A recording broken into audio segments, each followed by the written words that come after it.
I have full confidence in our way of playing. Time's up, yeah. Time's up. Full confidence in myself as the play caller. I'm going to be calling the defenses.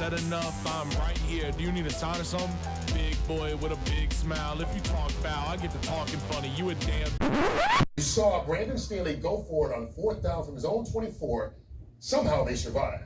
Yeah, and really, he gave Minnesota an opportunity to win the game. Up by 4. Yeah. Up by 4, yeah. Dummy, what you saying, Sonny? I'm going top shelf. Sit tight, I'm handing out L's. It's the trash talk tailgate. Strong right slot, C right. Spider 2-eye banana seal. You're going to call it like it's your favorite play you've ever gotten in your life. Brandon Staley, the former Los Angeles Chargers head coach and a self-proclaimed defensive genius and guru. But is that the reality of the situation? Absolutely not. In his 2.5 years as the Chargers head coach, his tenure was mired by bad decision-making and a lack of accountability. And the cherry on top was in his final game as the Chargers head coach. He gave up a franchise record 63 points to their arch rival, the Las Vegas Raiders, in a 63-20 loss. Earlier that same season, he was questioned about his defense and the struggling team as a whole. And he had this to say. Like I've told you, and like I've told you from the beginning, I have full confidence in our way of playing. Full confidence in myself as the play caller, in the way that we teach, in the way that we scheme. Full confidence in that. We got to bring this group together and do it consistently, okay? And that's where it's at. So you can stop asking that question, okay? I'm going to be calling the defenses, okay? So we're clear. So you don't have to ask that again.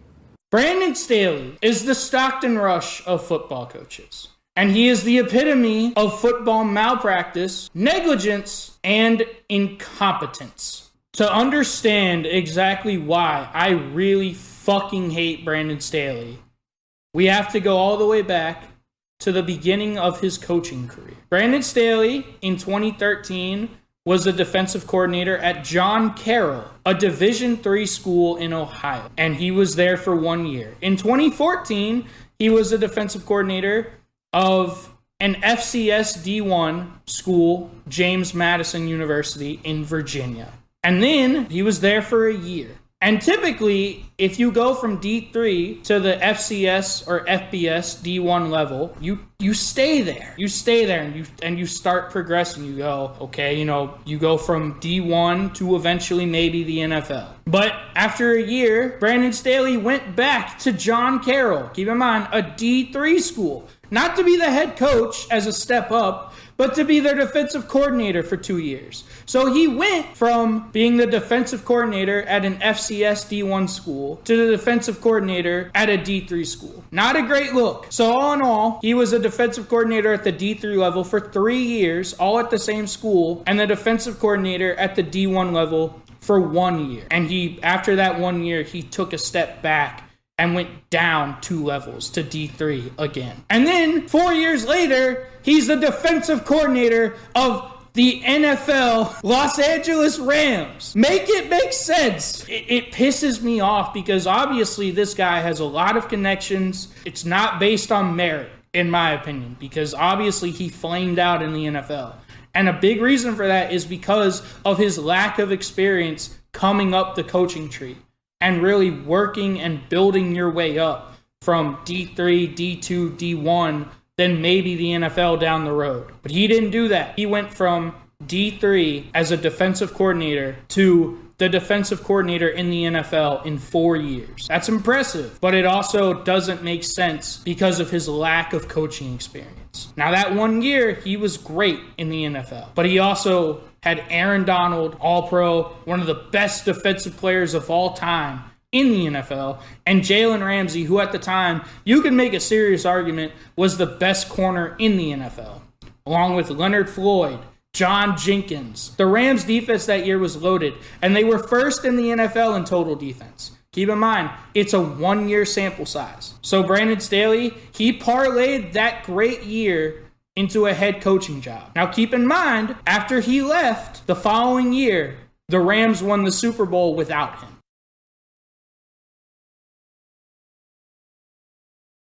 So in 2021, the Los Angeles Chargers hired Brandon Staley. Brandon Staley was 38 years old when he became the Chargers head coach. And year one, they went 9-7. Good year, but we have to add context to that. It was an epic failure if you add context to it. In the last week of the regular season, week 17, the Chargers played their arch rival, the Raiders, in a win or tie or go home game. Now what that means is, if the Raiders and the Chargers were to tie in that game, they would both go to the playoffs.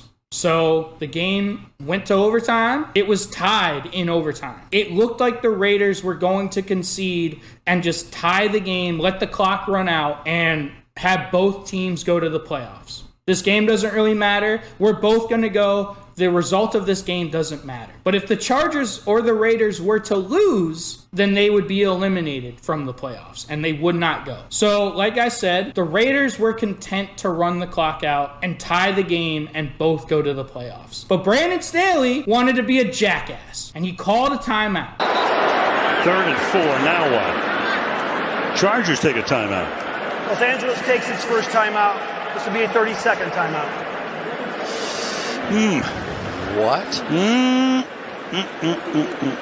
And that pissed off the Raiders coaching staff. So they went for the win, and they beat the Chargers 35-32 and overtime, which eliminated the Chargers, and they did not make the playoffs that year, despite a 9-7 winning record. Brandon Staley is the sole reason they missed the playoffs, because of his bad, poor coaching decision. He made a prideful decision of, we're not going to tie. We're going to go for the win, despite the fact that the Raiders were perfectly fine going for the tie and having them both make the playoffs. But no, Brandon Staley has to be the smartest guy in the room. It's my defense. I'm the smartest guy. Go fuck yourselves if you disagree. And he cost the Chargers a playoff bid in his first year as their head coach.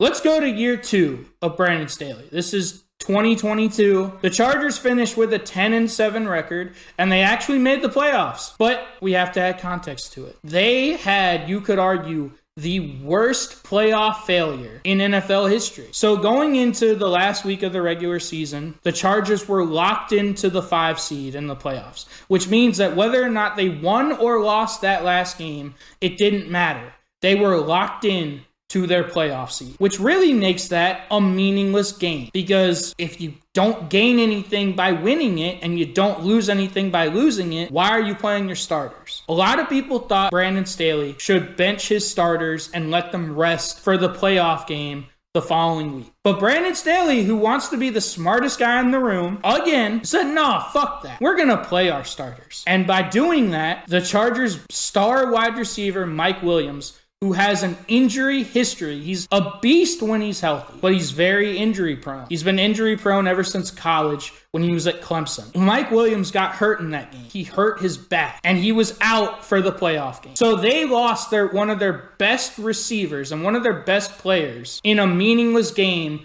because Brandon Staley said, no, we're going to play our starters. And Mike Williams couldn't play. So the Chargers in that playoff game, they go up 27-0 at halftime. They're on the road at the Jaguars, 27-0 at halftime. And what ensues is one of the worst playoff failures and collapses in NFL history. The Chargers wind up blowing that game, and they lose 31-30.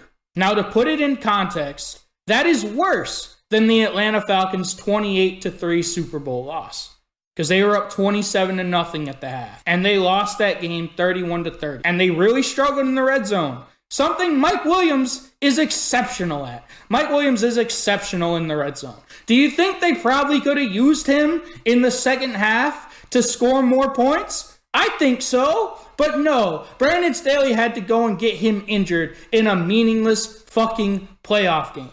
And so the Chargers flame out in embarrassing fashion because they lost on the road after being up 27-0 at halftime. They lose 31-30, and that is the end of year 2 of Brandon Staley.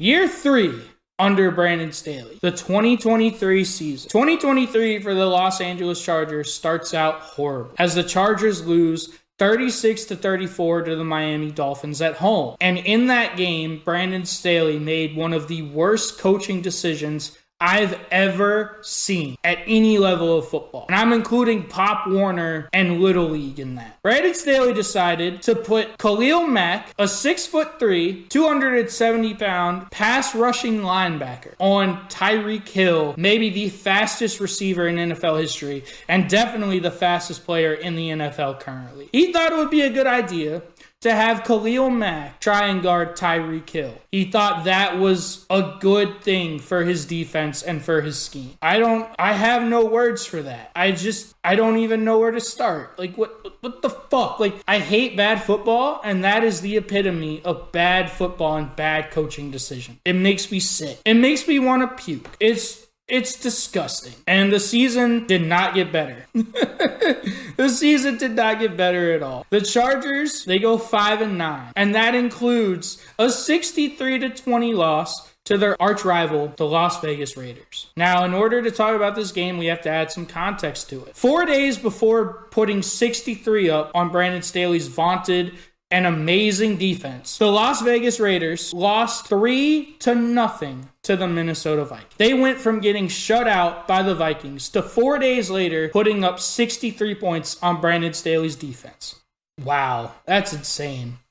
And the 63 points set a Chargers franchise record for the most points allowed in a single game. Well, the Chargers had finally decided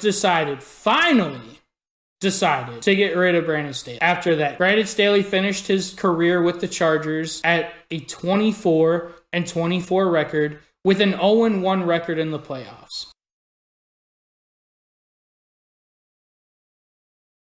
So what is Brandon Staley's legacy as the Los Angeles Chargers head coach? Well, for one, he was 15-16 in one-score games. That, to me, shows a lack of fundamental understanding of how to win close games. And that comes with coaching experience, which Brandon Staley, as I already mentioned, does not have, especially at the NFL level. Most of the time, NFL games are going to come down to 1 or 2 scores. So you have to be able to make the right, smart, critical decisions, which Brandon Staley was awful at. He was awful. Now, remember I said he's a great defensive coach. Well, let's look at how great his defenses actually were in his tenure with the Chargers. So 2021, his first season with them.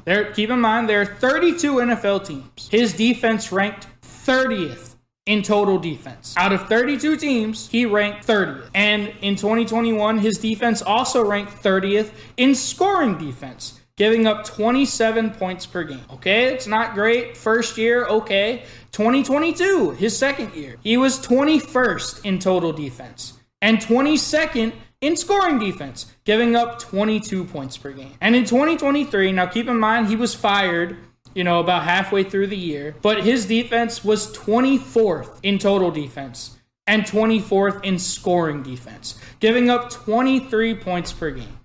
Now you can say, maybe the defense didn't have a lot of talent. Maybe that was the problem. It can't be all Brandon Staley's fault. Well, let's look at the defenses that he had in his tenure with the Chargers. He had Khalil Mack, Joey Bosa, Derwin James, and J.C. Jackson. Joey Bosa has 3 first-team All-Pros and first-team All-Pro selections and 4 Pro Bowl selections. Khalil Mack has 4 first-team All-Pro selections. He was the 2016 Defensive Player of the Year, and he also has 8 Pro Bowl selections. Derwin James has 3 first-team All-Pros and 3 Pro Bowls. And J.C. Jackson, he's the least honored of the 4. He had 1 first-team All-Pro selection and 1 Pro Bowl selection. He had 2 elite rush-ins in Joey Bosa and Khalil Mack, an outstanding elite safety in Derwin James, and a very good corner in J.C. Jackson. He had all of this talent, and he did nothing with it. Yet he's this defensive guru. And it's my defense, and it's great, it's awesome. He squandered all of that talent with a quarterback in Justin Herbert, who many people think is a top 5 quarterback in the league. He had all of this talent, and he squandered it.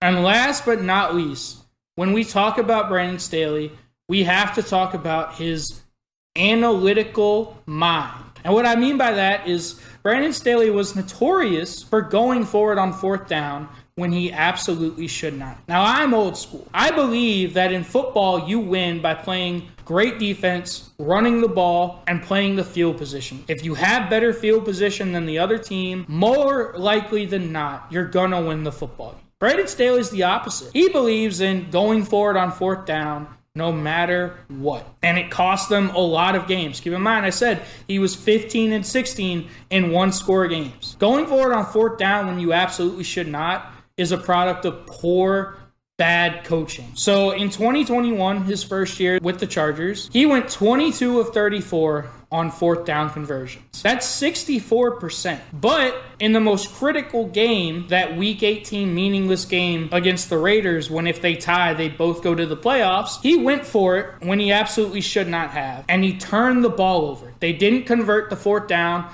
They turned the ball over because Brandon Staley wanted to try and win the game, pissed off the Raiders. The Raiders got the ball back, and they kicked a field goal to eliminate the Chargers from playoff contention. So that absolutely cost his game. His poor decision-making for going forward on 4th down. In 2022, he was 15 of 29, which is right around 51% conversion rate. Now you could say, that's not too bad. But here's the other thing. When we talk about Brandon Staley and his obsession and fetish with going forward on 4th down all the time, even when it's going to completely fuck his team over and his defense over, when the offense doesn't convert, we have to talk about this. Typically, most teams go forward on 4th and 1, maybe 4th and 2. The average yards to go that the Chargers went for it under Brandon Staley was 4th and 4. It's a lot more difficult to convert a 4th and 4 than it is a 4th and 1 or a 4th and 2. But again, that just goes back to bad, poor coaching, not understanding the fundamentals and the management of the game of football. That's all that is. And all of those reasons are why Brandon Staley was an absolute flame out and failure as the Chargers head coach. Now here's the bright side. 49ers fans, he's your problem now. Kyle Shanahan hired Brandon Staley earlier this year to be the assistant head coach. You know what? I'm actually proud of Kyle Shanahan. I'm really proud of Kyle Shanahan. Kyle Shanahan is notorious for blowing Super Bowl halftime leads. He's blown 3 of them.